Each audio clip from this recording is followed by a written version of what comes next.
할렐루야. 하나님은 여러분을 뜨겁게 사랑하십니다. 어제 저녁에 사진 이거 카메라 찍은 걸 보니까 내 얼굴을 반토막 내놨다, 저 아웃시켰다가 막 계속 그러던데, 뭔 카메라가 나는 없어지고 빈 화면만 있어? 어제 누가 찍었죠? 보전사 의도적이었어요? 자, 오늘 믿음의 실체화에 대해서 한번 여러분한테 가르쳤던 내용입니다. 그걸 한번 다시 말씀을 나누도록 하겠습니다. 히브리서 11장 1절을 보세요.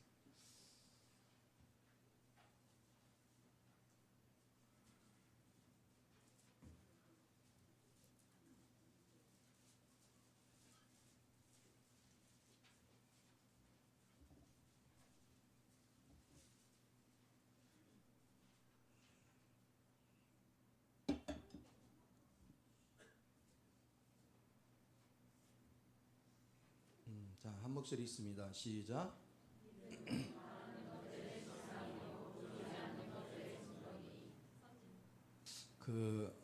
믿음이라는 단어가 성경에 약 150단어 정도 있어요. 믿음을 굉장히 강조하죠.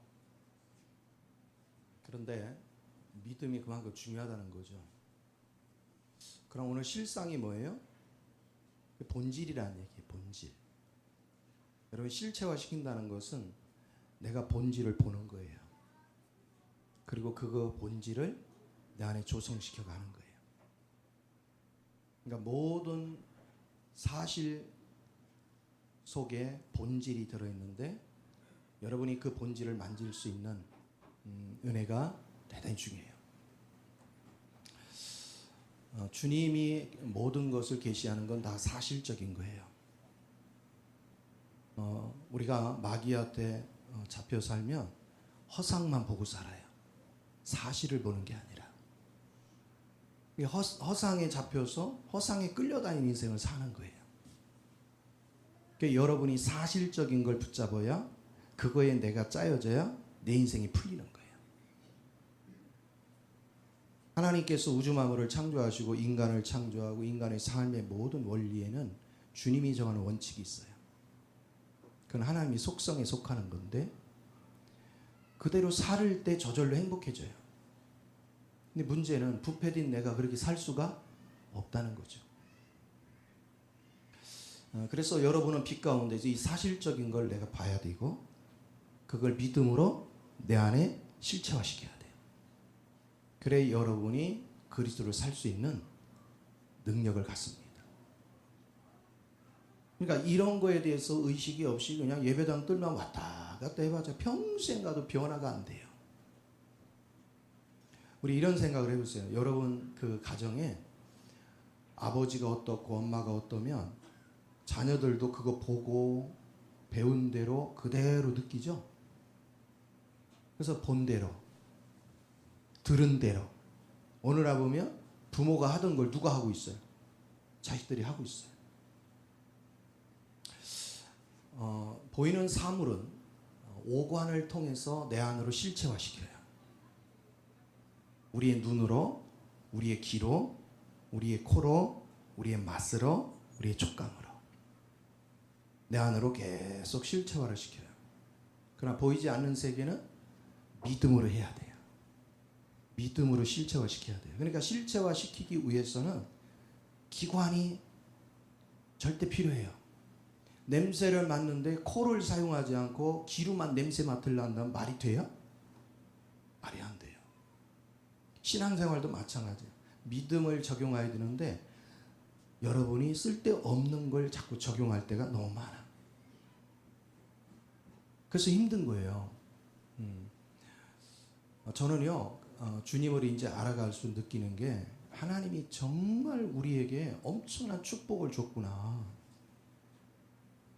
근데 사람들이 왜 축복을 못 누리는가?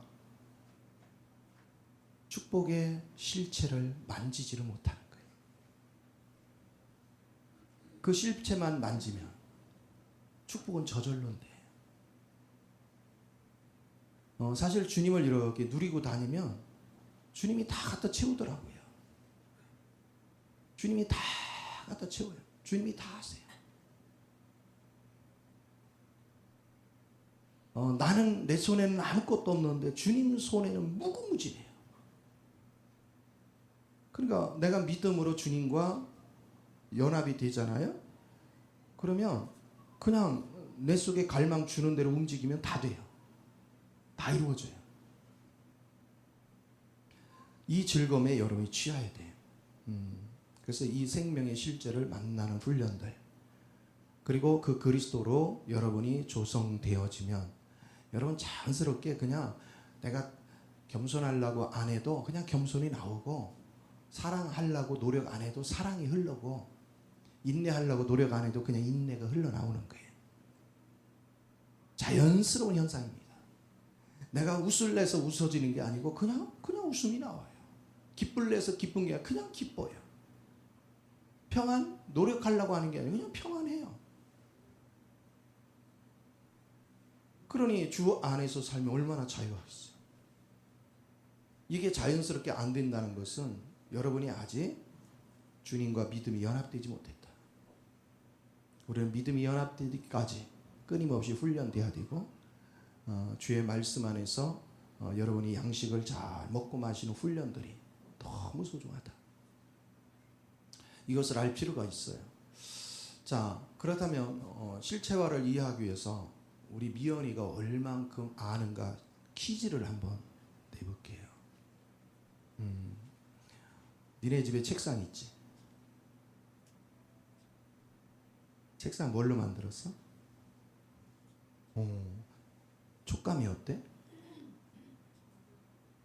반질반질해요. 얘 지금 안 보고도 얘기해요, 안 해요? 얘기하죠.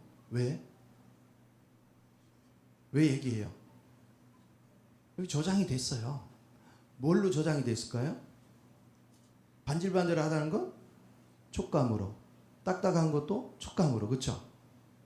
모양은 눈으로, 느낌이 있죠. 또 촉감으로 여러 가지 모습을 내 안으로 실체화를 시킨 거야. 그리고 책상이 있는데 이게 본질이 뭐냐? 철로 만들었니? 나무로 만들었니? 그만 알잖아.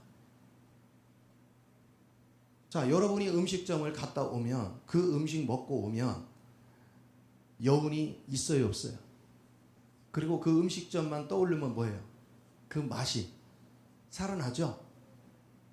냄새도, 모양도, 맛도. 왜 그러냐?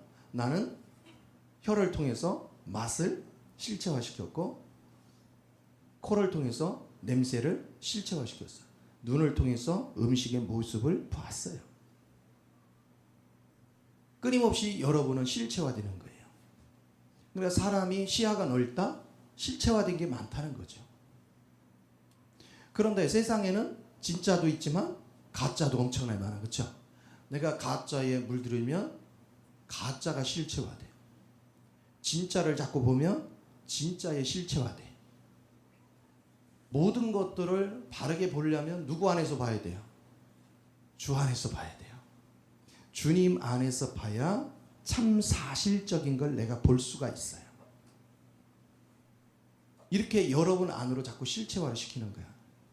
그럼 우리가 나이가 들면 들수록 세상에 대해서 많이 알아지죠? 그리고 세상에 대해서 말할 수 있는 게 많아지죠? 왜 그래요? 나이가 들어가면서 많은 걸 경험했고, 많은 걸 만졌고, 많은 걸 봤고, 많은 걸 체험했어요. 그것이 내 안에는 자꾸 실체화가 됐어요. 그래서 우리는 많은 말들을 해요. 그리고 많은 걸 가지고 논할 수가 있어요. 그래서 매사에 우리는 내 안으로 실체화되는 것들에 대해서 한시도 실체화 안 되는 날이 없죠. 맨날 실체화되죠. 그러나 그런 것들이 다 우리에게 필요하냐? 필요 없는 불순물도 엄청나게 많아요. 몰라도 되는 거. 그래서 우리는 꼭 알아야 되는 것은 별로 없고, 몰라도 되는 게 너무 많아.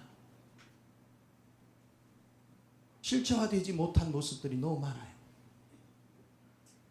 근데 여러분이 이제 그리스도 안으로 들어가서 그리스도를 경험하기 시작하면, 이제 주님과 영의 교통을 나누면서 하기 시작하면 그분의 계시 안에서, 그분의 빛 가운데서 그분의 실체가 보여. 우리가 에베소서를 보면 교회가 되는 것에 대한 은혜와 진리를 얘기합니다. 주님에게서 은혜와 진리가 우리에게 어떻게 와서 우리가 하나의 교회로 건축돼 가는가. 이 교회로 건축돼 갔을 때 우리에게서 뭐가 표현돼 나오는가. 그거를 말해요. 그래서 에베소 4장 25절 이하서부터는 은혜와 진리 안에서 우리가 표현될 수 있는 것을 얘기합니다. 이제 여러분이 영적으로 조금 깊어지면, 그러면 그 은혜의 본질이 뭐냐, 진리의 본질이 뭐냐, 그걸 은혜의 보좌 나가서 하나님과 교통이 열리니까 그게 보이기 시작해. 그거 봤더니 은혜의 본질이 그분의 사랑이었어. 아, 하나님 자체가 사랑 덩어리구나. 진리가 뭔가 했더니 진리의 본체를 다 들어가서 보니까 그분이 빛이었어. 아, 주님은 빛이었구나. 사랑과 빛이 만져져요. 이게 요한 1서 얘기예요. 그래서 우리는 뭐가 오는 것만 보는 것이 아니라 이 본질을 가서 만져야 돼. 자, 그럼 생각해 보세요. 내가 은혜를 받는 데 초점을 두는 거하고 내가 본질이 내 생명이 돼서 내 안에서 사라지면, 내가 은혜와 진리에 속한 건 이 본질을 가지고 있으면 뭐해요? 저절로 표현돼 나오겠죠. 저절로 내 삶 속에 나타나겠죠.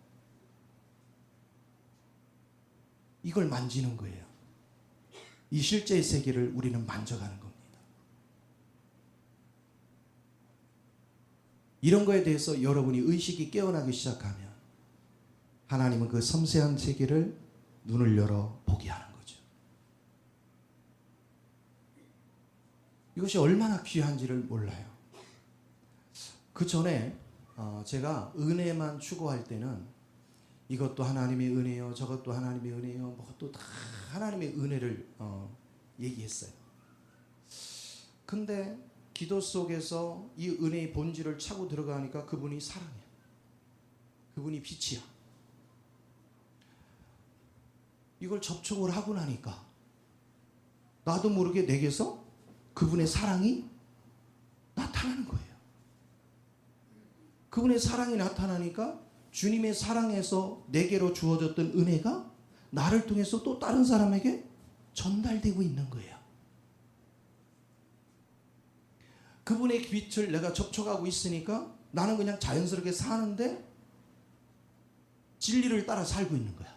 실제의 영을 따라서. 다른 사람이 내게서 진리를 보는 거야.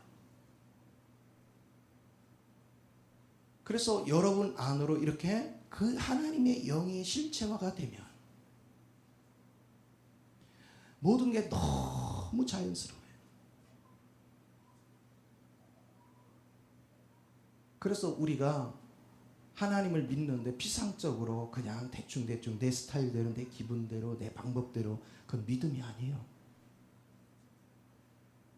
믿음은 보이지 않는 것을 보는 거예요. 보이지 않는 세계를 보는 눈이 열리는 거예요. 그걸 보고 믿는 거예요. 보이지 않는 세계를 보는 눈이 없으면 믿음의 실체화를 시킬 수가 없어요. 전에 제가 고린도후서 4장을 가르칠 때 이런 얘기했어요. 밖에 어떤 사실이 있는데 카메라로 비유를 했어요. 옛날에 아날로그 카메라로. 자, 사실이 어떤 물체가 있는데 렌즈가 있어요. 그리고 안에 필름이 있어요. 여러분들이 아무리 저기에도 렌즈를 닫아놓으면 돼야 안 돼요? 사진이 안 되죠. 빛이 없어도 돼야 안 돼요? 안 돼요. 반드시 필름 안에 밖에는 사실이 박히려면 렌즈 뚜껑이 열려 있어야 돼요. 여러분이 주님 앞에 마음이 오픈되어 있어야 돼요. 그리고 주님의 빛이 와야 돼요. 그걸 내가 믿음으로 셔터를 착 눌렀더니 그 밖에 사실적인 게 내 안에 조성되는 거예요. 실체화되는 거예요. 이걸 날마다 만들어가요. 자, 사실적으로 여러분이 어떤 사실에 대해서 내가 인식을 해도 아, 저렇게 살아야 되겠구나, 이렇게 해야 되겠구나, 아무리 해도 나는 그렇게 살 수가 없어요. 부패된 나는, 연약한 나는 그분을 살아낼 수가 없어요. 머리로 이해를 해도 사는 건 내 힘대로 안 돼요. 처음에는 열정을 가지고 하지만 결국은 아무것도 되는 게 없어요. 그런데 이 실체화시키는 원리를 딱 터득하면, 그 본질이 내 안에서 사라지면 그냥 저절로 돼요. 노력할 필요가 없어요. 그 본질이 내 안에 사라지면 그냥 저절로 성령의 열매도, 빛의 열매도, 열매 맺으려고 노력할 필요가 없어요. 그 본성이 내 안에서 저절로 사라집니다. 그게 은혜예요. 그래서 제가 항상 얘기하는 게, 그리스도를 살면 슬플 수가 없어요. 그리스도를 살면 낭망할 수 없어요. 그리스도 살면 인상 쓸 수가 없어요. 그리스도를 살면 원망, 불평이 불가능해요. 그리스도를 살면 미움이 존재할 수 없어요. 왜? 하나님은 회전하는 빛이라 그림자가 하나도 없거든. 이게 우리 속에 사라진다면 너무 행복한 거예요. 그래서 우리가 많은 지식을 가졌어도 이 본질이 내 안에 조성이 안 되면 여러분은 그 지식을 살아낼 방법이 없어요. 그러니까 여러분은 그 본질을 만지는 은혜, 그게 너무나 중요하겠죠. 우리는 세상을 살아가려면 오관을 통해서 터득해야 되고, 보이지 않는 하나님의 세계를 내 것으로 만들려면 믿음을 통해서 이것을 내 안으로 실체화시키는 은혜가 필요해요. 그래서 그 본질을 여러분 만나야 돼요. 그래서 요한 1서의 4장 7, 8절에 하나님은 곧 뭐다? 사랑이시라. 그러니까 내가 하나님을 안다 하면서 사랑할 줄 모르면 가짜죠. 그렇죠? 왜? 하나님은 사랑 자체인데. 그리고 여러분이 그리스도를 산다면 진리가 보여야죠. 왜 보여야 돼요? 그분 자체가 빛이니까. 내 안에 빛이 있잖아요. 그 빛 가운데서 참과 거짓 등 게 보이잖아요. 빛의 실제를 가지고 있는 거. 그래서 영의 분별이 분명해집니다. 아, 저 사람이 지금 뭘 붙잡고 있구나. 겉으로 하는 말, 행동을 얘기하는 게 아니라 그 이면에 뭐가 깔려 있구나. 그걸 뭐죠? 로마서 2장에서도 이면적인 그리스도가 참 그리스도라 했잖아. 이면적인 거. 그래서 세상을 승리하면서 사는 것이 그렇게 간단치가 않아요. 그렇게 쉽지가 않아요. 우리가 사람을 대할 때도 지금 믿음이 없고 지금 형편없는 길에 있다.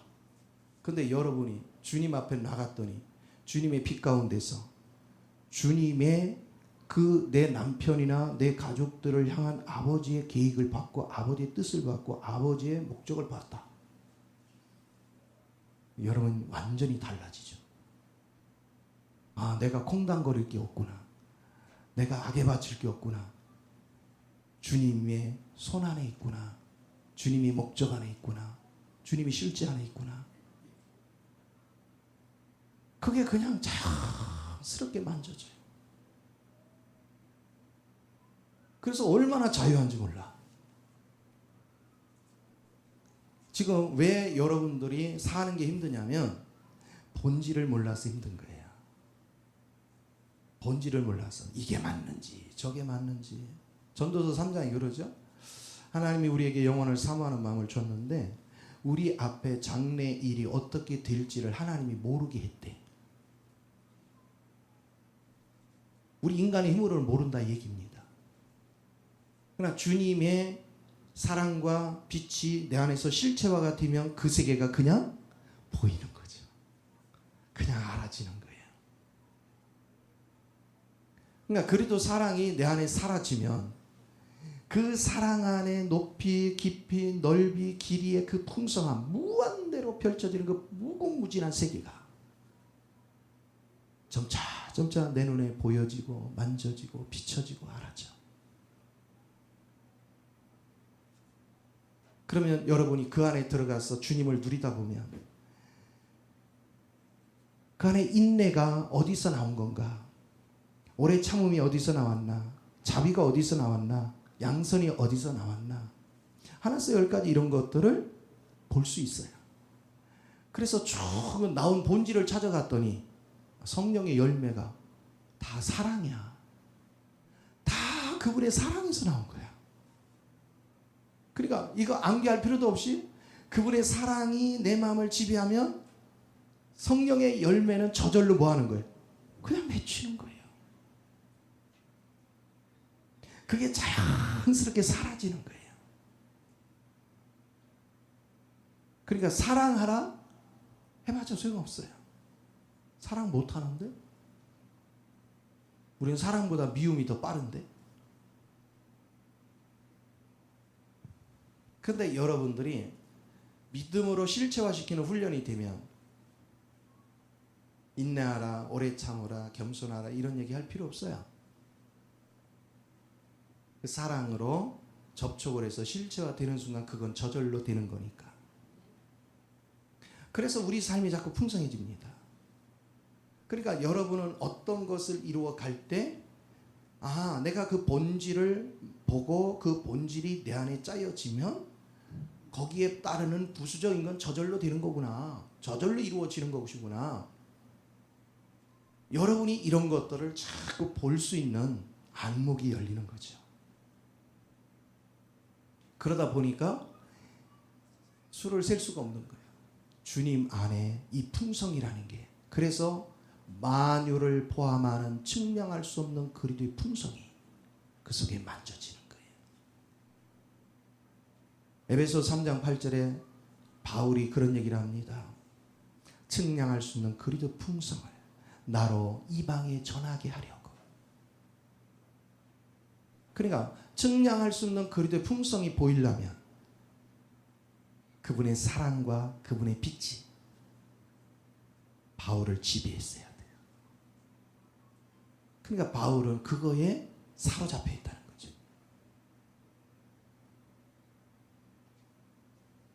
그래서 우리에게 그것이 진리와 은혜로 다가오게 합니다. 진리는 내가 견나간 부분을 포기합니다. 그러나 내가 견나가서 나는 어떻게 방법이 없어요. 돌이킬 방법이 없어요. 근데 거기에 다행히 은혜가 있습니다. 나는 못 돌이키는데 주의 은혜가 나를 돌이키게 합니다. 나를 바르게 세워줘요.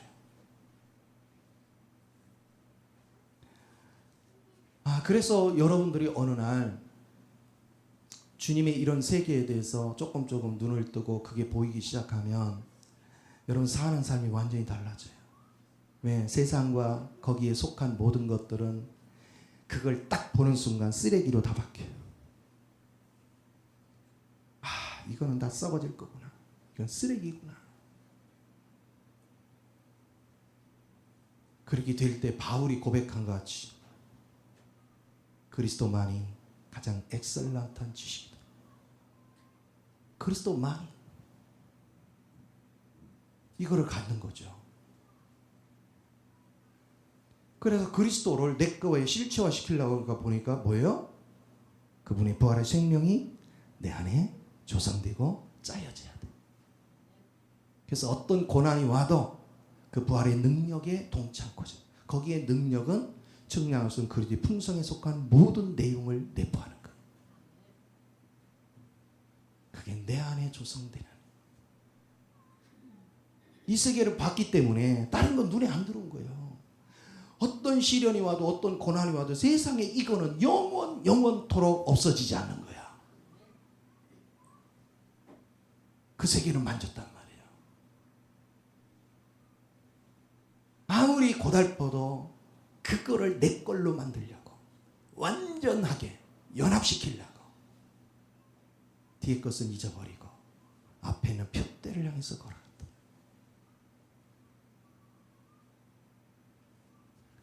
이것이 얼마나 귀한지 모르겠어요. 나는 그 전에 구약의 역사서가 단순한 그냥 뭐 싸움인 줄 알았어. 야, 그런데 진리 안에 들어가서 보니까 거기에 치열한 영적 전투가 감춰져 있어. 그리고 우리 환경 가운데 다가오는 다양한 환경들, 거기에 속한 것들이 그 안에 또한 가득 차 있어요.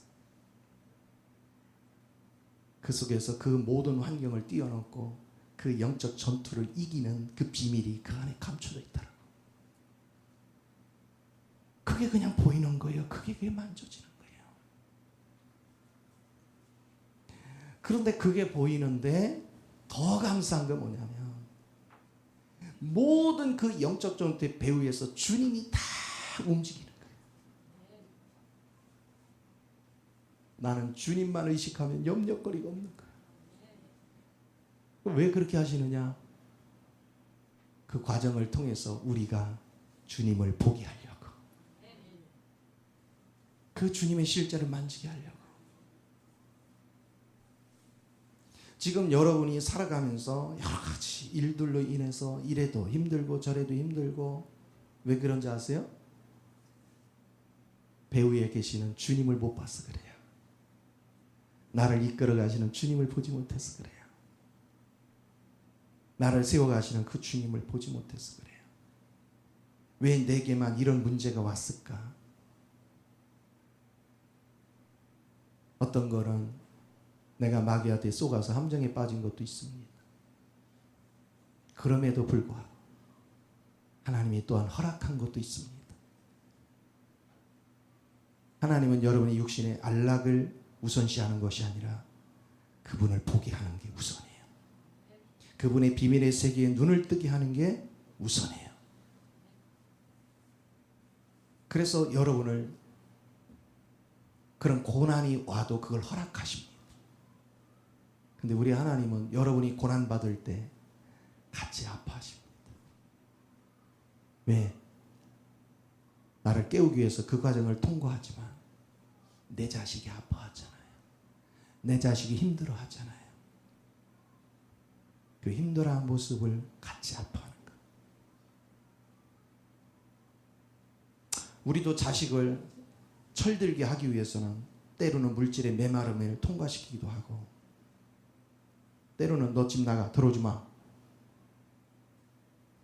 그래놓고 부모는요, 두 발 뻗고 가만히 있습니까?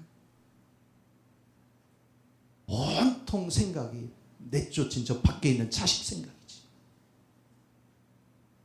바라는 건 딱 하나잖아요. 그 의식이 깨닫기를 원하는 거. 깨닫기를 원하는 거. 신앙생활은 거창한 게 아니에요. 신앙생활은 여러분이 이러쿵저러쿵 자랑하는 게 아니에요. 내가 그리스도, 바로 하나님 자신의 실체가 나를 사로잡게 하는 거예요. 이렇게 조성돼 갈 수 있으면 여러분이 그리스도의 사랑, 그리스도의 빛이 내 속에 조성되면 조성될수록 그분의 사랑과 빛 가운데서 성경이 기록돼 있어요. 그냥 알아지죠. 그냥 만져지죠. 성경은 배워서 하는 게 아니더라고. 나는 바울이요, 내게 배운 것이 아니라 사람한테 받은 것도 아니라 나는 하나님의 계시로 된 것이라. 내가 전하는 복음은. 맨 처음에는 이 의미를 잘 몰랐어요. 근데 이 믿음 안에서 실체화시키는 원리를 깨닫고 난 다음에는 아, 그럴 수밖에 없구나. 사람에게서 뭘 얻겠어요? 세상의 사람들은 지식나무를 붙잡고 지식 자랑은 무진장하지만 정작 그 사람들이 주님의 본체는 모르잖아요. 주님의 실상에 대해서는 아무것도 모르잖아요.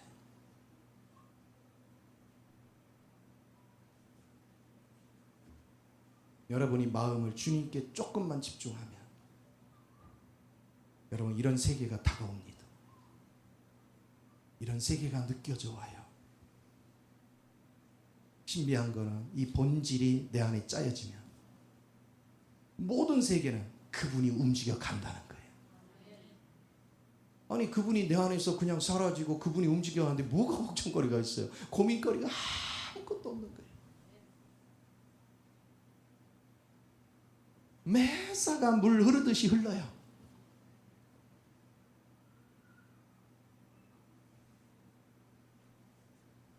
그 하나님을 그만 맛봐보세요.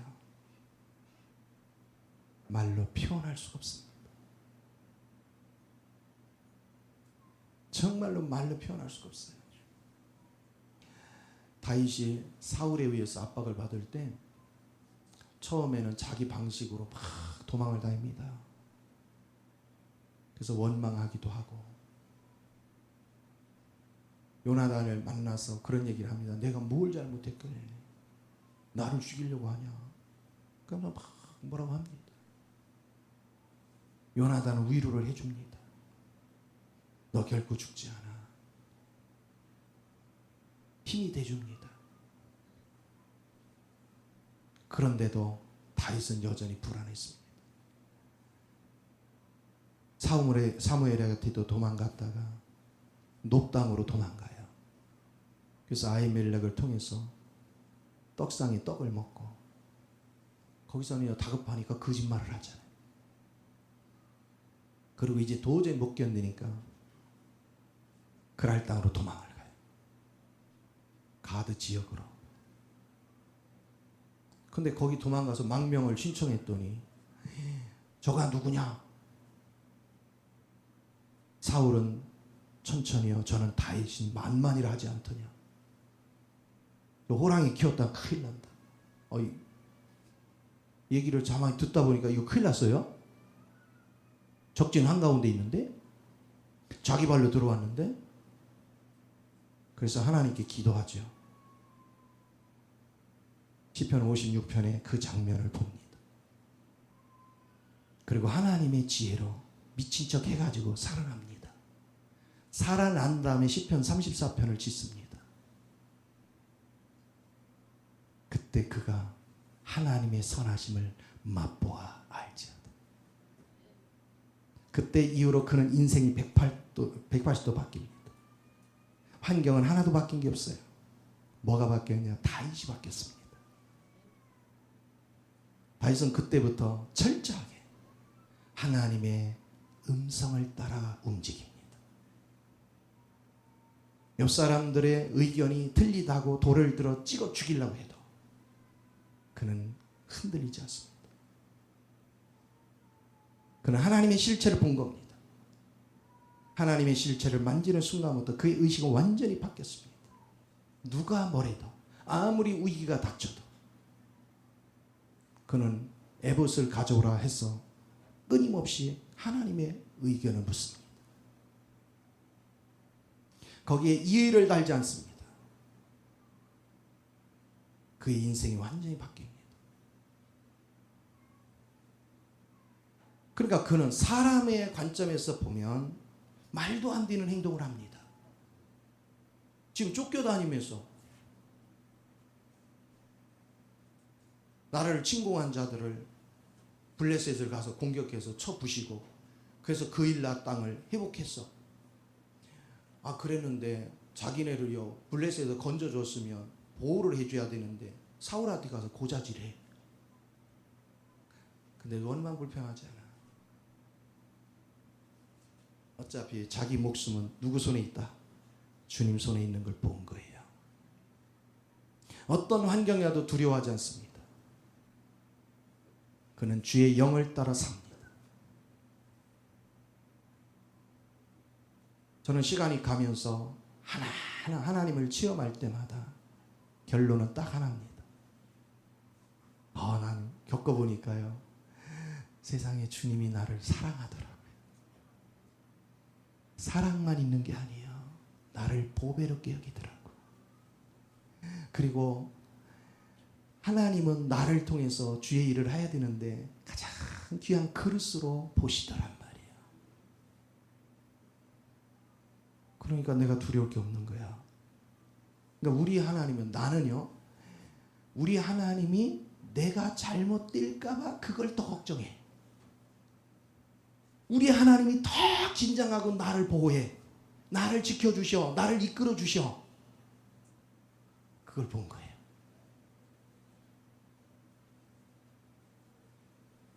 아브라함한테도 그랬죠. 너를 저주한 자를 저주하고 너를 축복한 자를 내가 축복하리라. 너가 복의 근원의 삶이 될 것이다. 그러니까 겁나는 게 없는 거지. 물질이 메말라도 겁날 게 없고, 나를 욕하고 핍박한 사람이 있어도 겁날 거 없고. 왜? 나를 위해 싸워주신 분이 주님이더라고. 이거를 본 거예요. 오히려 나를 돕는 자를 하나님이 축복한대. 뭐가 겁나겠어 이제. 겁날 게 아무것도 없는 거야. 말씀을 전하는데도 얼마나 자유한지 몰라요. 내가 사는 게 아니고 그분이 사니까 그냥 그분이 마음에서 주시는 대로 그냥 하는 거예요. 그분의 은혜 속에서 그 갈망을 따라 말하게 하시니 너무 자유해요.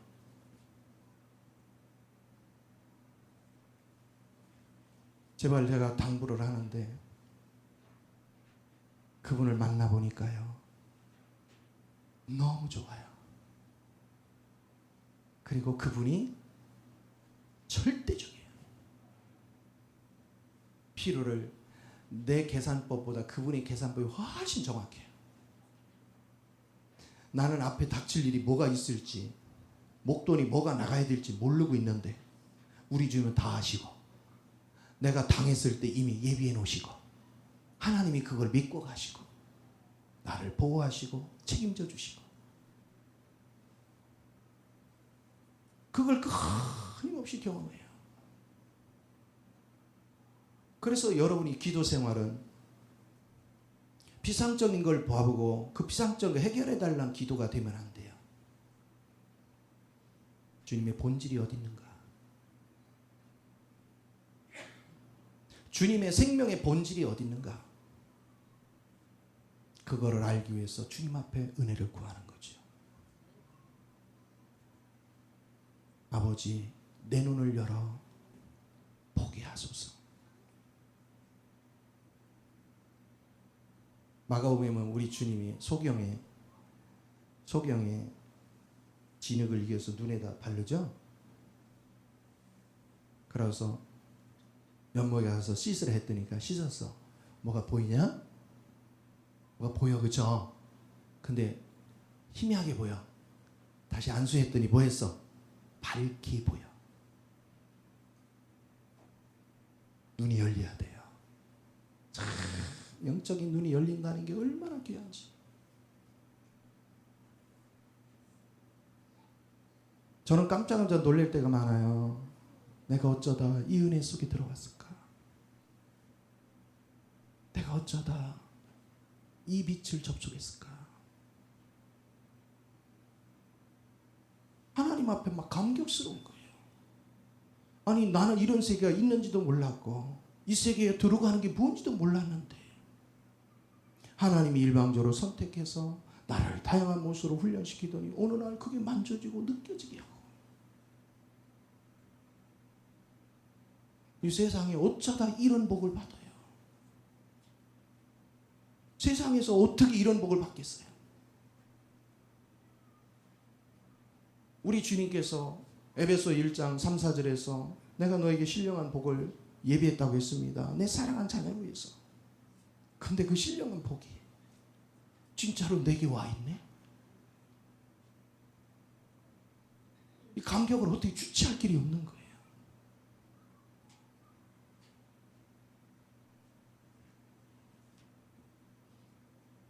우리는 비상적인 주님의 어설프게 알면서 그게 안다라고 착각하지 마세요. 아니요. 주님을 아는 것은 그냥 사라지는 거예요. 주님이 그랬죠? 에베소 4장에서 그랬죠? 나를 아는 것, 믿는 것과 아는 것이 하나 돼요. 그 얘기는 믿음과 동시에 삶이 사라져. 그 즐거움에 취하는 거예요. 이게 행복이에요. 그러면 그분을 접촉했다고 해서 내게 허물이 없느냐? 없기는 왜 없어요? 얼마나 많은데. 접촉하고 그게 발견되면 또 그거를 십자가에 넘기고 또 붙잡고 여전히 계속해서 순수함을 향해서 불순물을 처리해 가죠.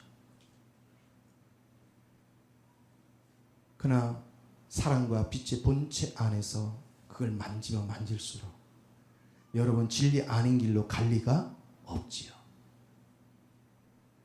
그래서 진리 안으로 들어가는 거예요.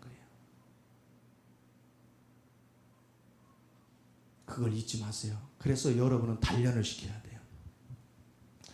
자, 우리 오감을 통해서 느끼는 거는 어떤 사람은 코가 예민해. 그래서 다른 사람 냄새 맡지 못하는 게 금방 맡지요. 어떤 사람 귀가 예민해. 그래서 나는 반주요. 여러분이 피아노 반주 막 얘들 하지만 하나 감각이 없어요. 근데 어떤 사람은 음감을 금방 느껴. 아니 세상에 어떤 사람은요. 풍경 소리를 딱 듣더니 작곡을 해요. 희한하단 말이야. 나는 그 소리가 그렇게 엄청난 건지 안 들렸는데 예민한 사람은 듣더란 말이에요. 어떤 사람은 어떤 사물을 딱 보고 나면 한편의 시가 나와. 나는 아무리 봐도 안 나오는데. 왜? 그 부분이 뭐 한 거예요? 발달했어요. 예민하게 발달했어요. 내가 안 되는 거 저 사람이 되더란 말이에요. 그런데 세상에서 문학 하나도 시성을 끄집어내면 그것도 막 굉장히 대단한 사람으로 보잖아요. 영감 있는 소리를 들을 줄 알면 그것도 대단한 천재다 그러면서 대단한 사람으로 얘기하잖아요. 후각을 통하든 촉각을 통하든 다 나름대로 그 부분의 최고가 되잖아요. 근데 그거는 어차피 썩어질 세상에서 필요한 거예요. 근데 믿음으로 영의 세계를 접촉하는 거는 우주를 내 것으로 만드는 거거든. 이 얼마나 엄청난 거예요. 우주의 움직임을 보는 거예요. 로마서 1장에 보면 하나님이 창조한 세계 안에 하나님을 알만한 것으로 가득 차 있대요. 우리 가득 차 있다는데 안 보여. 그렇죠? 근데 여러분이 믿음의 눈이 열리면 보인단 말이에요. 그 가득 찬 실체가 보여요. 그 속에 섬세하심, 살아있음, 운동력, 변화무쌍함, 광활함, 하나님의 질서, 그 다양성 이런 것들이 하나 보여. 근데 보이는데 그 보임 하나하나마다 또 엄청난 내용물을 담고 있어. 그런 것들이 자꾸 피부로 느껴지고 만져지고 알아지고 이렇게 섬세하게 주님의 사실적인 것이 알아질 때 여러분은 얼마나 모든 것들이 소중하고 가치가 있는지. 우리는 나뭇잎 하나를 봐도요 아무렇지도 않았는데 그 세계를 통해서 나뭇잎 하나를 보면 그 나뭇잎 하나 속에도 엄청난 비밀이 감춰져 있어요. 나뭇잎의 뒤에 줄기 하나하나 속에도 얼마나 예술 작품입니까? 모양 하나 속에도, 색감 하나 속에도 온 천지가 하나님으로 충만하단 말이에요. 하나님의 비밀로 충만하다고요. 그러니까 온 천지 속에서 우리는 아름다운 세계를 보는 눈이 열리는 거예요. 사단에 가려워질 때는 그 아름다움이 하나도 안 보여요. 그리고 맨날 물질 세계에 갇혀가지고 맨날 헐떡이요. 그러니까 그 아름다움을 창조해 놨는데 내가 산책을 해도 그게 내 눈에 안 들어와. 그런데 이제는 그 아름다움이 내 눈에 들어오니까 그냥 하나님하고 대화가 그거죠. 하나님, 이것도 저를 위해서 이렇게 만드셨군요. 그 전에 모를 때는 그냥 지나쳤는데 와, 이게 보이지 않는 가운데 이런 아름다움이 있었군요. 사람들도 언뜻 볼 때는 막 허물투성이고 죄에 오염돼서 뭐 사람이 저 인간에 이렇게죠. 근데 주님이 느껴지고 사랑 안에서 느껴지시면 저도 내 형상대로 지었느니라. 저 영혼도 내 형상대로 지었느니라. 근데 저 영혼이 오염될 때 내 마음이 어떻겠니? 그 마음이 자꾸 느껴지는 거예요. 그러니까 뭐라고 할 수가 없어요. 주님, 저 영혼을 세우는 일에 제가 필요하다면 마음껏 쓰시옵소서. 나를 주님 손에 올려놓습니다. 그 고백밖에 할 게 없어요. 나를 드리는 거예요. 그게 산재물이죠. 여러분이 주님을 느끼고 주님을 알면 알수록 우리 자신을 하나님께 산재물로 드리는 게 너무 자연스러워져요. 내가 육체 가운데 있을 때는 그게 그렇게 어려워요. 나를 비우기가 어렵고 나를 주님 손에 얹기가 너무 어려워요. 근데 주님을 접촉하면 그게 너무 쉬워요. 주님이 원하면 목숨도 드릴 수 있습니다. 그게 너무 자연스러워요. 사실 믿음이라는 것은요, 다른 사람이 가는 길을 가는 게 아니에요. 거꾸로 가는 거예요. 왜? 마귀가 다 거꾸로 길을 안내하거든요. 주님을 본 사람은 저 사람 가는 길로 안 가고 거꾸로 가요. 그러니까 이 사람들이 볼 때는 저 미친놈이야, 다. 제정신이 아니야. 그냥 막 뭐라고 하는 거예요. 핍박하고 욕하고 비협조적이고 괴롭히고. 그래도 주님 안에서 계시를 본 자는 갈 수밖에 없어요. 이게 얼마나 은혜예요. 사람들은 삼손에 대해서 이러쿵저러쿵 합니다. 삼손의 믿음을 한번 생각해 보세요. 사람들은요, 삼손의 그 정결지 못한 모습만 뭐라고 합니다. 그런데 삼손 스토리를 보다 보면 이스라엘 백성들은 블레셋이 오면 두려워 떱니다. 그리고 숨어요. 그리고 그들 비유 맞추려고 막 그래요. 근데 삼손은 단호합니다. 저들이 불법을 행했어요. 마땅히 대가를 치러야지. 그리고 그들을 괴롭힙니다. 보리밭들 다 불태워버리고 적들을 막 물리치고 막 합니다. 그러면 그럴수록 그거 하지 말라고 누가 말려? 자기 백성이 와서 말리는 거예요. 야, 우리 블레셋이 우리보다 강한 거 몰라? 너 괜히 염장 질러놨다. 우리 고달프다. 제발 좀 하지 마. 그래.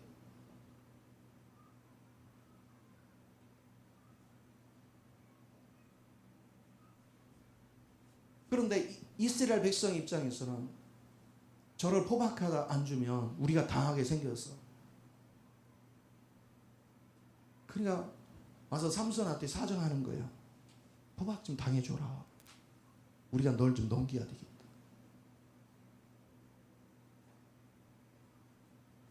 삼손은 대적을 용서하지 않습니다. 하나님의 대적을 절대로 용서하지 않습니다. 그러나 믿음이 없는 자들은 하나님의 편에 싸우는 게 아니라 자기 죽을까 봐 두려워 떱니다. 사단에 잡혀 삽니다. 골리앗이 나타났을 때 이스라엘의 병사들은 숨기 바빴어요. 그리고 맨 자기 이름만 전개합니다. 그러나 다윗은 딱 주목한 것이 뭡니까? 어찌게 할례받지 않은 사람이 하나님의 거룩한 이름을 욕되게 하느냐인 거예요. 어떻게 하나님의 거룩한 백성을 욕되게 하느냐. 그거에 분개했습니다. 그리고 자기에게 가진 거 없지만 그는 두려워하지 않았습니다. 나와 함께 하시는 분은 만군의 야훼 하나님이시다. 너는 창과 단칼로 무장했거니와 나는 만군의 야훼 이름으로 나간다. 그 믿음이잖아요. 내게 믿음의 실체화가 된 사람은 땅의 위치에서 일하는 게 아니에요. 하늘의 위치에서 일하는 거예요. 단호합니다.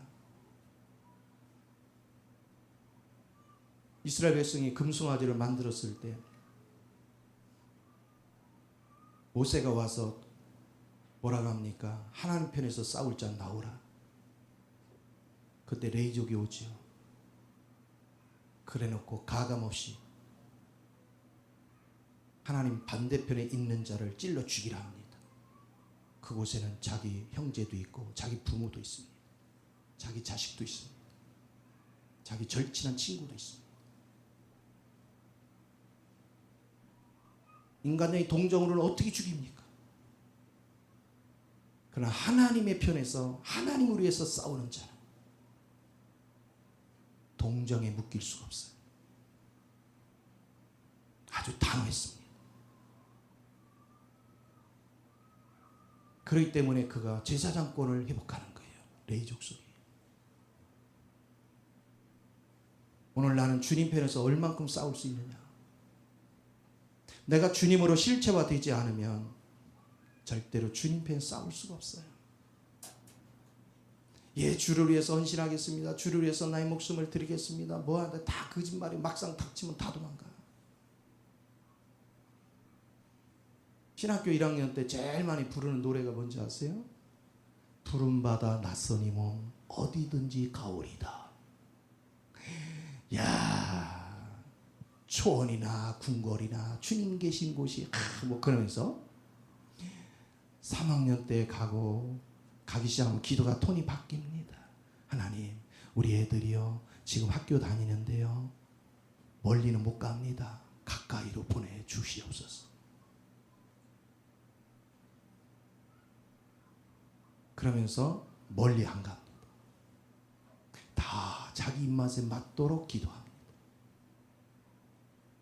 그러니까 주님이 어떻게 대답합니까? 가는 김에 그냥 집에 있어. 그래서 평생 목회지가 안 나타나. 평생 목회 길이 안 열려. 다 자기 생각으로 사니까.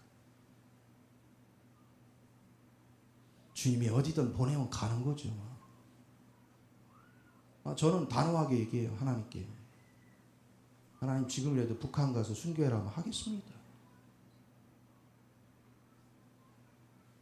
내가 인생을 살아가면서 한 가지 분명한 것은 주님의 대적으로 사느니 주님 안에서 죽는 게 훨씬 복이다는 거예요. 주 안에서 죽는 거 영광스럽잖아요. 시편 84편에 아삽이 뭐라고 합니까? 세상에 하나님의 전에 제비 집을 졌는데 그게 그렇게 부러운 거야. 하나님, 저 제비도 아버지 집에서 거처를 삼고 있는데 나는 언제나 아버지 집에 거할 수 있습니까? 오직 사모하는 거 아버지 집. 오늘 우리가 주님을 영접했지만 그리스도 안에 있다고 말하지만 실제 은혜 속에서는 마귀와 짝짝꿍이 살아가는 날이 얼마나 많습니까? 그러면서도 자기가 아버지 집에서 아버지로 인하여 사는 거에 대한 애달픔이 없단 말이에요. 애타는 마음이 없단 말이에요. 그래 놓고 우리가 믿음을 논합니다.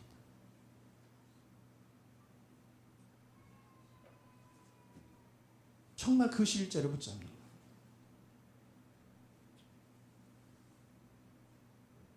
제가요 김포로 개척하려고 하니까 아들이 잘 말 안 하더니 일본 가기 전에 나한테 아빠 할 말이 있대요. 왜 그래? 너 꼭 해야 돼요? 왜? 너 갑자기 왜 그러냐? 아이고 아빠 이제 나이도 있고 힘들고 그런데 자식 입장에서 걱정을 하는 거예요. 나름대로. 왜? 여기 개척해서 어떻게 고생한 걸 봤으니까. 그 마음이 읽혀져. 그래서 제가 그 얘기를 했어요. 너도 이제 앞으로 목회해야 되지만 목회자는 목회를 시작하는 순간부터 내 인생이 없어야 돼. 내가 살고자 하면 그건 가짜야. 그건 싹군이야. 목회하는 순간부터 주님을 살아야 돼. 그러면 주님이 가라면 가는 거지. 주님이 하라면 하는 거지. 거기에 무슨 이유가 있냐? 아빠도 인간적으로는 별로 하고 싶지 않아. 그냥 쉬고 싶어. 사실 힘들어. 차 타고 여기저기 동서남 다니는 거 막 입이 맨날 부르트고요. 속이 막 너무 힘들면 막 이가 다 흔들리고요. 이 안에 막 그 피멍이 막 자꾸 차고 혓바늘이 막 자주 쓰고 목이 대물을 얼마나 하는지 몰라.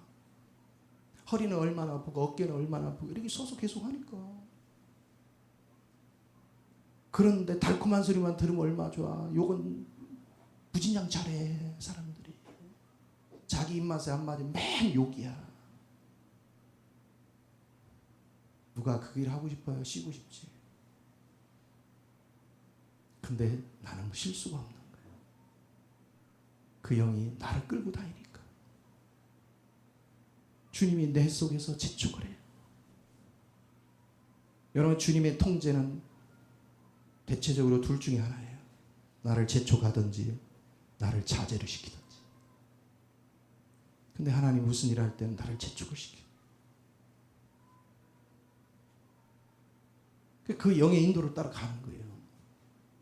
여러분이 주님의 실체를 경험하지 않으면, 그분의 사랑과 그분의 빛을 경험하지 않으면요, 우리는 잔머리를 굴리기 시작해요. 왜? 하나님이 가라 해도 적당히 계산하면서 움직여. 내 살궁이 한 자락 쫙 깔아놓으면서 한 발 띠 들여놓고 한 발은 이렇게 빼. 여차지가 뭐 하자? 튀자.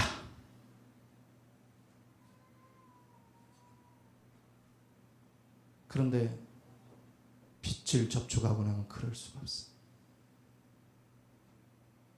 절대 그럴 수 없어요. 저에게 가장 영광이 뭐겠어요? 복음 전하다 죽는 거예요. 어느 날 갑자기 복음 전하다 하나님이 그냥 데려가는 거예요.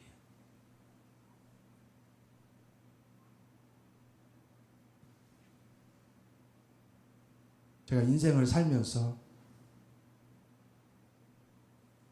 그거 하나 발견했어요. 값어치 있는 건 아무것도 없다. 오직 그리스도다. 그분이 내게 빛으로 오셨고 내게 사랑으로 오셨고 나는 그분을 포기할 수 없고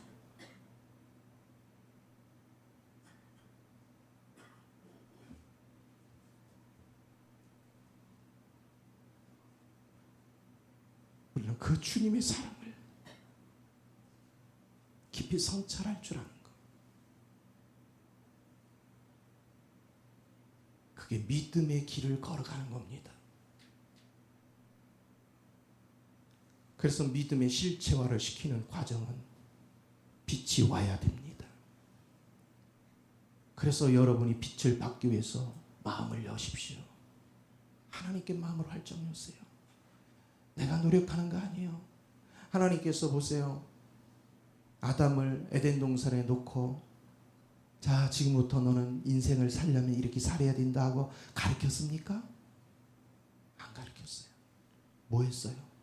생명나무 갖다 놓고 이거 먹어. 선악과 이거 절대 먹지 마. 먹는 거 가르쳤어요. 가려 먹는 법을 가르쳤어요. 그분을 먹는 법을 알고 나니까 그분이 내 안에 사라지는 거예요. 여러분이 참된 양식을 먹으려면 빛이 와야 돼요. 성경은요, 빛이 없이 먹으면 의문이 됩니다. 의문은 죽이는 것이요. 빛이 있이 먹으면 영이 됩니다. 영은 살리는 것이요. 영의 실제 안에서 살아나는 것. 이게 너무 귀한 거죠. 그러니까 이 맛을 느끼고 나니까 뭐가 느껴져요? 영혼 한 사람 한 사람을 건지기 위해서 하나님 보좌를 버리고 종의 형체를 입고 이 땅에 오신 그 주님의 마음이 막 철저히 느껴지는 게 철저히.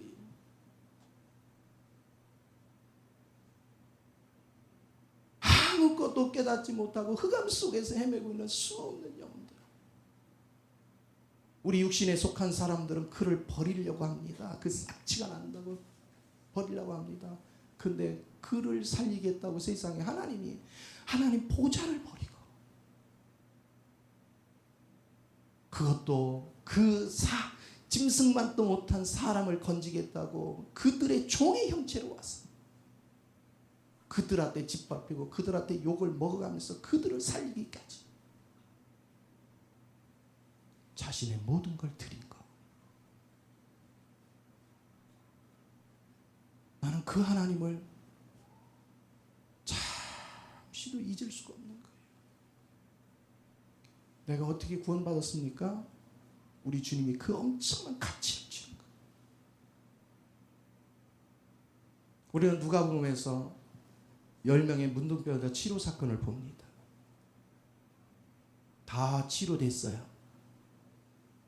근데 돌아와서 살해한 자는 한 명밖에 없어요. 뭘 얘기해요?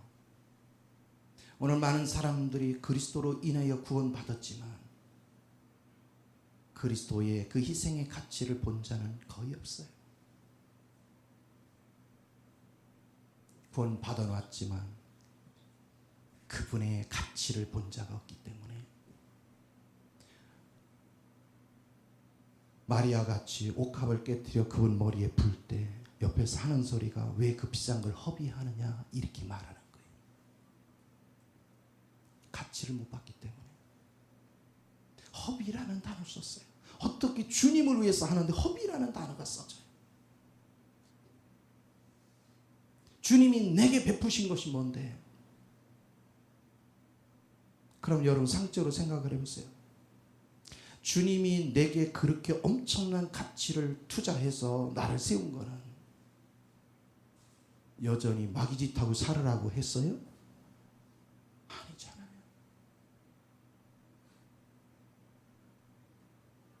하나님 생명 줘서 하늘의 삶을 누리게 하려고, 하늘의 거룩함을 누리게 하려고, 하나님의 의로움을 누리게 하려고, 아버지 생명을 누리게 하려고. 그렇다면 우리가 그 주님을 알면 하나님 앞에 나가서 목숨 걸고 기도할 게 그거잖아요. 아버지께서 나를 구원하신 것은 하나님의 거룩한 뜻을 따라 그분의 의를 이루고 그분의 거룩성을 이루고 주님 앞에 구속되어 아버지를 살게 하고자 하는 아버지의 간절한 뜻인데 저는 그 뜻을 저버리고 여전히 육체 가운데서 헤매고 있습니다. 여전히 썩어질 거에 매여 있습니다. 여전히 죄악 가운데 삽니다. 여전히 세상에 타협하며 삽니다. 아버지여, 이 죄인을 긍휼히 여기사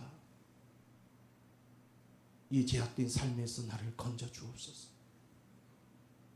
주님이 아니고는 난 여기를 벗어날 길이 없습니다. 그것이 날마다 은혜의 보좌에 나가서 우리가 울부짖어야 될 사항이잖아요.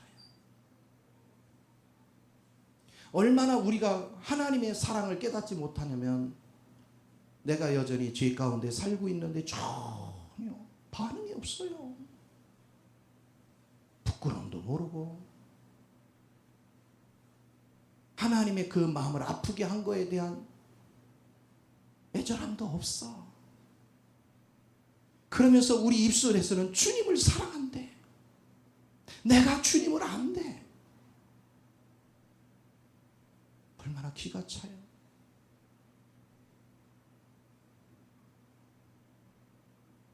주님 근처도 안 왔는데.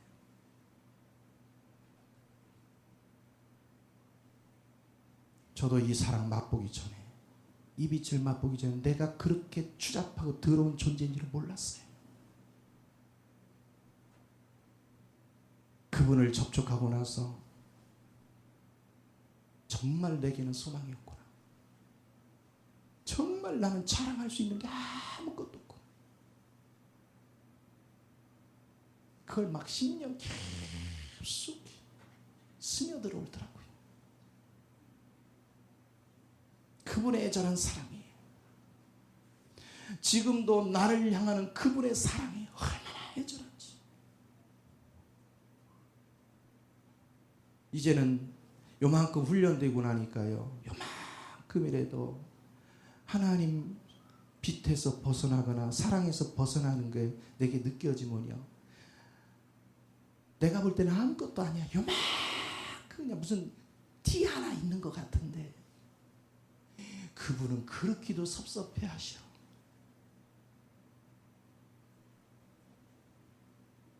왜 그러시나 몰라.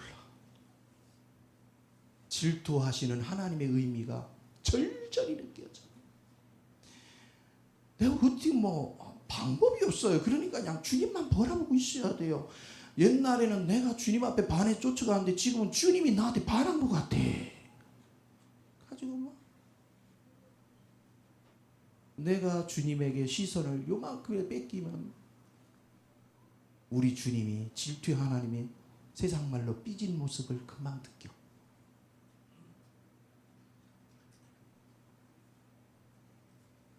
그러니까 곁길을 못 가는 거예요.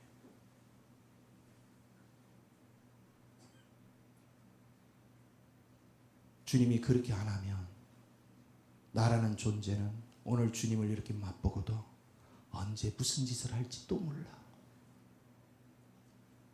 주님 나라 갈 때까지 믿을 수 없는 게 나야. 정적인 주님의 은혜가 아니면 길이 없어요. 그래서 한눈 팔 시간도 없고 쓸데리 없는 거에 관심 기울일 필요도 없고 주님 한 분으로 만족하는, 그럼 참 편해요. 또 주님 한 분으로만 만족하고 살면 편해요. 고급차가 없으니까 도둑 맞을 필요도 없고 어디 기스날까 걱정도 안 하고 14년 된 차 끌고 다니는데 어디 기스내서 누가 어떻게 부탁하면 이거 어떻게 괜찮아요. 그냥 가세요. 그래요. 그랬고 여기 깨지고 저리 깨지고 신경 안 써. 그 타다 보면은 기스도 나고 타다 보면 그런 거지. 난 지금까지 운전하면 접촉사고 한 번도 없었어요. 근데 옆 사람이 꼭 내릴 때 내 차를 들이쳐가지고 다 기스냈어요. 한 번은 내가 타려고 하는데 탁 내리다가 살짝 내릴 때 될 거 탁 해가지고 기스를 내. 그러니까 그 옆에 있던 사람이 나를 이제 보자마자 이거 어때 호들갑 떨더라. 죄송해요. 됐어요. 사람 살다 보면 그럴 때도 있지. 그러니까 자기가 미안했어. 세상 거 손해보는 거 별로 중요하지. 내게 손해를 끼치고 뭐를 해도요, 하나님, 저 사람은 내게 물질적 손해를 끼쳤지만 모든 걸 가지신 주님은 항상 내 곁에 계시잖아요. 그 마음이 드는 거예요. 그래서 저 사람 생명이 천하보다 귀하다 했는데 하나님 몇 푼 때문에 마음 상하게 하면 되겠어요? 그냥 제가 손해보지요. 그럼 우리 하나님 너무 기뻐하셔. 그걸 한두 번 한 게 아니에요. 지금까지 얼마나 많이 했는 거예요.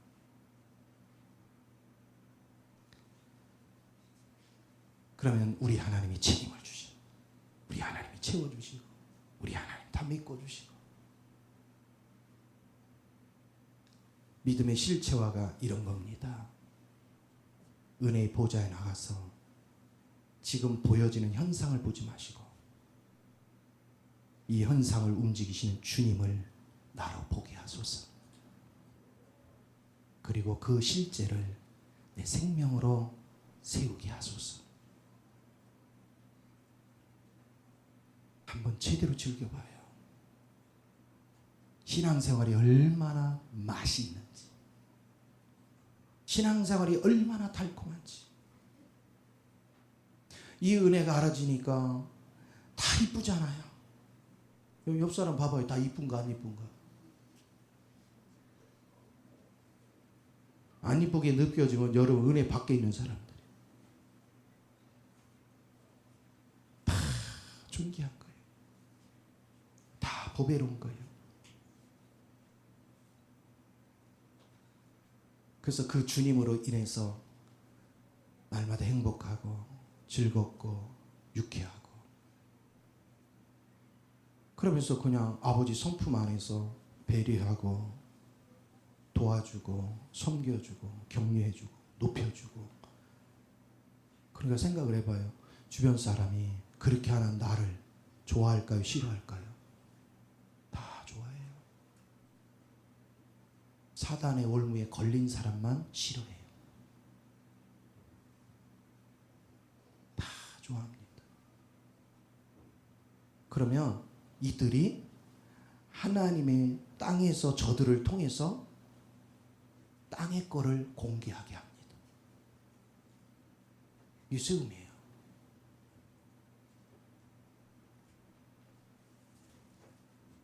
이스라엘 땅에 홀로 사는 과부들이 있었는데 왜 시돈 땅에 있는 사르밧 과부한테 엘리야를 보냈을까요? 사람들은 하나님의 말씀을 가볍게 여겨요. 오늘날 한 끼 먹고 죽으려고 하는데 난데없이 나타나가지고 하나님이 그러시는데, 네가 빵을 켜서 나를 주면 하나님이 밀가루통에 밀가루가 닿지 않고 기름통에 기름이 마르지 않는데, 그렇게 얘기했어. 믿음 없는 사람은 어떻게 할까요? 이는 불난 집에 지금 부채질하러 왔나? 그렇게 반응했겠죠. 그러니까 유대 땅에는 못 보낸 거야. 다 그런 자만 있으니까. 사르밧과한테 보낸 거, 하나님은 그의 믿음을 이미 본 거야. 그래서 솔직하게 얘기하잖아. 하나님의 사심을 내가 가리켜 맹세하는데 내가 오늘 먹을 게 없어서 이 한 끼 먹고 죽으려고 지금 마지막 나무를 줍고 있습니다. 근데 엘리야는요, 눈 하나 변하지 않고 뭐래요? 그래, 바로 그거 해가지고 나가줘.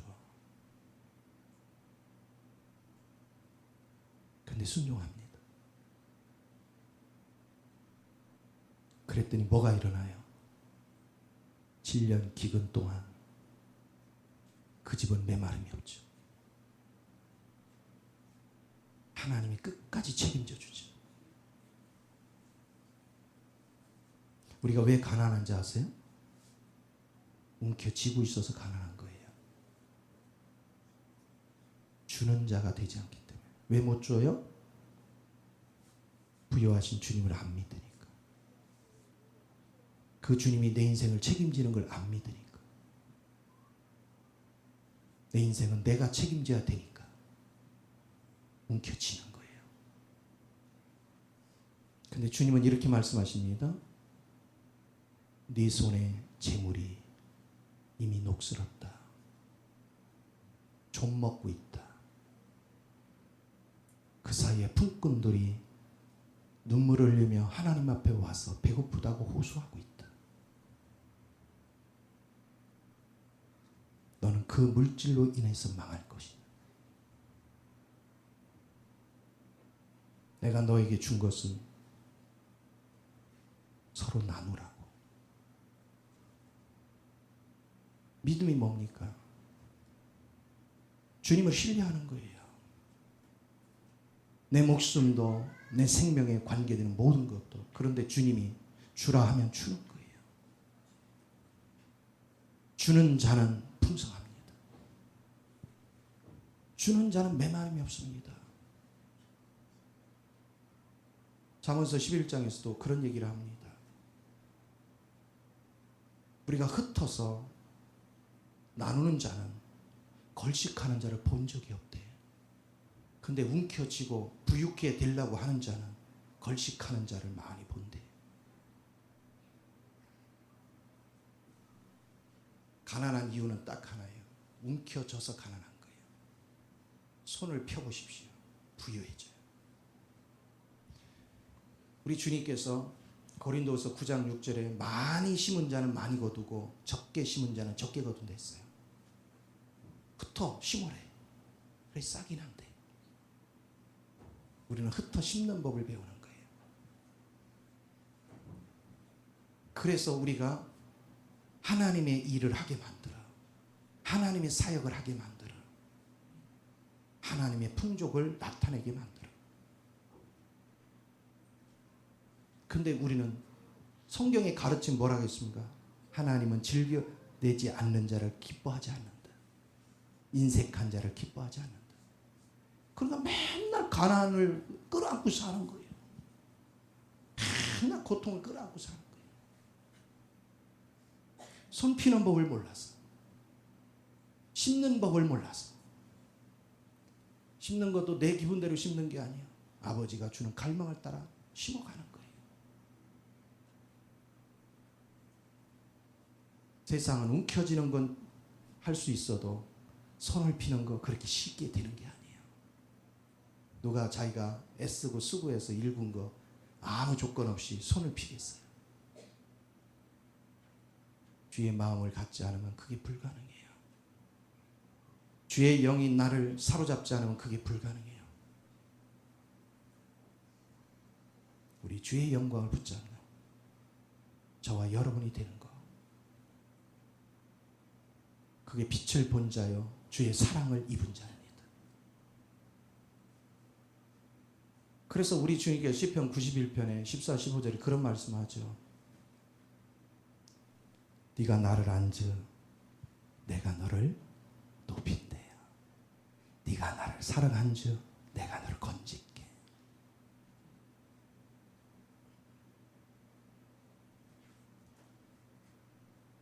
우리 여전히 허물 많지만 그분의 사랑을 입으면 하나님은 허물을 보는 것이 아니라 그 사랑의 마음으로 우리를 이끌어줍니다. 참 우리를 복된 자로 이끌어갑니다. 저는 그 하나님이 너무 좋습니다. 저는 그 하나님의 즐거움 속에 사는 게 너무 좋습니다. 지금도 그분과 교제하다 보면 내 허물만 드러납니다. 나의 약함이 얼마나 많은지, 나의 더럽고 추한 모습도 굉장히 많습니다. 근데 한 가지, 그분을 접촉한 사랑의 마음, 그분의 빛은 나를 떠나지 않습니다. 그것이, 그 생명이 나를 끌고 갑니다. 나를 만들어 갑니다. 신령한 몸이 되지 못한 내 육은 끊임없이 잘 순종하다가도 아까운 생각이 들고, 잘 순종하다가도 이건 안 했으면 좋겠다, 별 생각이 다 들죠. 그런데도 결국은 주님이 원하는 쪽으로 갑니다. 왜? 이 사랑이, 이 빛이 나를 끌어갑니다. 가끔 멈칫거릴 때 있지만 결국은 또 클릭합니다. 우리 모두 이 사랑 안에서 살아가기 위해서 아버지 은혜의 보좌에 나가 내 필요한 걸 구하지 마시고, 뭐를 믿어야 돼? 우리는 기록된 성경을 믿는데 어떻게 믿어요? 성경이 주라 그랬는데 내가 못 주잖아. 그럼 어떻게 해야 돼요? 은혜 보좌 나서 주님, 이 말씀은 꼭 하나님이시고 하나님이 내게 주라 했는데 나는 아까워 주지 못하고 있습니다. 나로서는 불가하오니 내주하신 주님이 친히 나의 생명 안에서 주소서. 끊임없이 말씀 안에 있는 내용이 내게 실체화되기 위해서 기도해 보세요. 그런 기도 제목이 얼마나 많아요. 내가 말씀대로 살지 못한 것 대부분이잖아요. 말씀의 실제가 사라지기까지 나를 주님께 잡고 있다가 주님이 나를 지배하기를 끊임없이 사모해 보세요. 그게 애통한 심정으로 그런 기도 생활을 해보세요. 여러분 인생이 바뀌나 안 바뀌나? 그것이 그리스도를 믿는 것이고 알아가는 겁니다. 믿는 척하지 마시고 아는 척하지 마시고 믿는 증거를 내놓으세요. 마태복음 7장 그랬잖아요. 그가 가짜 선지자인지 진짜 선지자 뭘로? 그의 삶으로 봐라. 그의 삶의 열매를 보면 진짜인지 가짜인지 안다. 그 실체를 접촉하는 우리 저와 여러분이 되면 하나님이 저와 여러분을 통해서 하늘나라를 더욱더 확장시키는 일에 귀하게 사용할 줄 믿습니다. 이 복을 다 누리시기를 예수 이름으로 축원을 드립니다. 기도하겠습니다. 존귀하신 주님, 크신 은혜와 사랑을 감사합니다. 아버지께서 사랑하는 자녀들을 축복하시고 기름 부으셔서 입술로만 주여 주여가 아닙니다. 형식적인 종교 생활이 아닙니다. 주님은 살아 계시기에 주님의 실제가 내 안에 짜여질 때 우리는 그분을 표현할 수 있고 그분을 살아낼 수 있고 그분을 나타낼 수 있고 그분을 나타내고 그분을 높일 수가 있음을 고백합니다.